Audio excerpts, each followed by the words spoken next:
You know that beautiful, vibrant screen you're probably holding in your hand right now? It is an absolute marvel of engineering. Today, we're going to pull back the curtain and see how it's actually made. Pixel by tiny, tiny pixel. Let's dive in.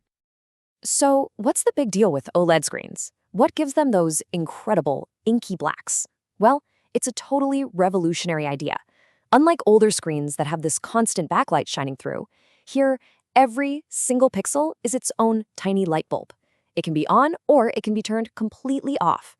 No light leakage, just pure, perfect black. And the secret to making each one of those pixels light up is a tiny structure that engineers like to call an organic sandwich. No, really. It's this incredibly thin stack of special layers, and when you zap it with a little electricity, it glows. So come on, let's build one together, layer by microscopic layer.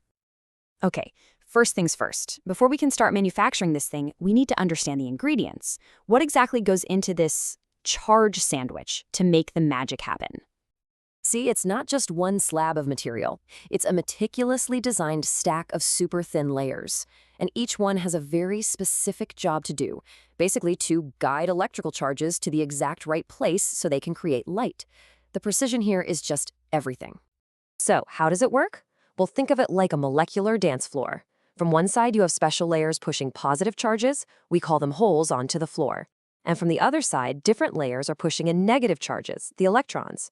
Right there in the middle, you have the emission layer. That's the meeting point. It's where the holes and electrons finally meet, combine, and release all that energy as a photon, a tiny particle of light. And boom, your pixel is on.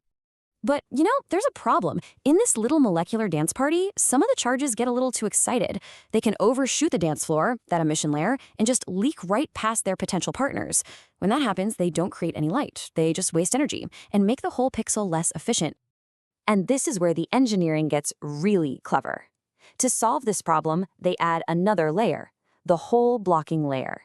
You can think of it like a bouncer at the edge of the dance floor. It physically stops those runaway positive charges, forcing them to stay in the emission layer and find an electron partner. This guarantees way more successful combinations, which maximizes the light output and the efficiency of the pixel. It's a brilliant little fix. All right, so we've got the recipe for our organic sandwich. We know what goes in it. Now for the big question. How do you actually build it?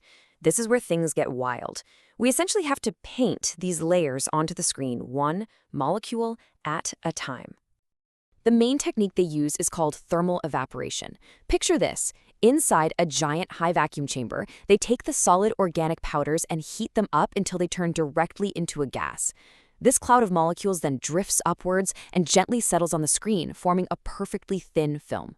And that high vacuum, it's absolutely critical. It gives the molecules a totally clear path, a straight shot to their target. Now, this brings up a massive engineering headache. You've got millions of these microscopic pixels on a single phone screen. How on earth do you guarantee that every single one gets a perfectly even coating? I mean, any variation, even one that's just a few molecules thick, could totally ruin the display. Well, the first couple ideas had some issues. Using a single point source is kind of like using one can of spray paint. It's going to be thick in the middle and way too thin on the edges.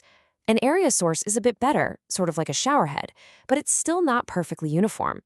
For a high-resolution screen, neither of these is anywhere near good enough. So engineers came up with some really clever tricks. One thing they can do is just increase the distance between the source and the screen. That helps even things out. But what's even more effective is rotating the screen during the whole process. Yeah, kind of like a potter's wheel. It ensures every part gets a nice, uniform coating. And for really big screens, they use these long, linear sources that just paint the layers on perfectly as they move across. Okay, we've built our pixel. We've layered it perfectly. It works. But it's also incredibly fragile. The organic materials we used are super sensitive to the outside world, and they have two mortal enemies, water and oxygen. If even the tiniest trace amount of these contaminants gets inside the pixel, it can cause a catastrophic failure that we call a dark spot. It's exactly what it sounds like, a dead, black area on your screen. And what's even worse is that once a dark spot shows up, it tends to grow, spreading like a disease across the screen. And listen, while oxygen is definitely bad news, water is the real monster here. Get this, water vapor damages these delicate organic layers over 1,000 times faster than pure oxygen. 1,000 times? It kicks off this nasty chemical reaction that just tears the pixel apart from the inside. It's an unbelievable level of vulnerability. And it all starts with something impossibly small. A single speck of dust lands on the surface. When the final layer is deposited, it can't form a perfect seal over that tiny speck, which leaves a microscopic pinhole. And that's all the enemy needs.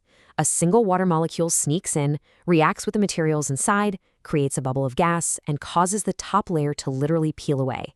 And just like that part of the pixel is dead for good.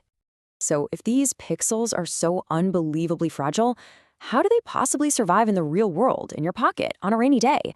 Well, the final and maybe most critical step in manufacturing is building an invisible suit of armor around them.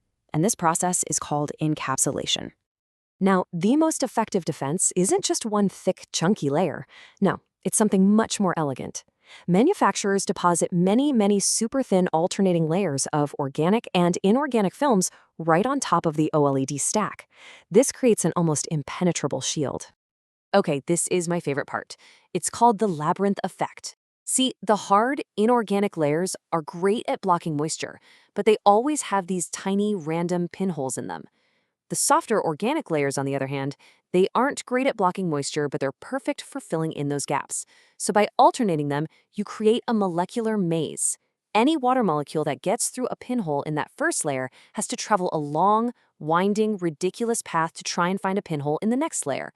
This tortuous path, as they call it, makes it virtually impossible for moisture to ever make it all the way down to the pixels. It's genius. And there are a few ways to build this armor. That multi-layer labyrinth we just talked about is the most advanced method, called thin film encapsulation.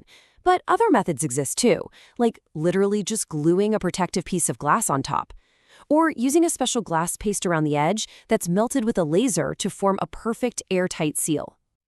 You know, when you step back and look at the whole thing, it's just incredible. The entire process is a constant battle against imperfection on a scale you can't even imagine. From perfectly aligning the layers in that charged sandwich to creating a flawless molecular maze to keep a single water molecule out, every single step is just a triumph of precision engineering. So the next time you look at your phone and see those deep blacks and unbelievably vibrant colors, I hope you'll see something more. Not just a screen, but a brilliant sandwich of molecules, protected by an invisible labyrinth, all working together in perfect harmony. It's pretty amazing, isn't it?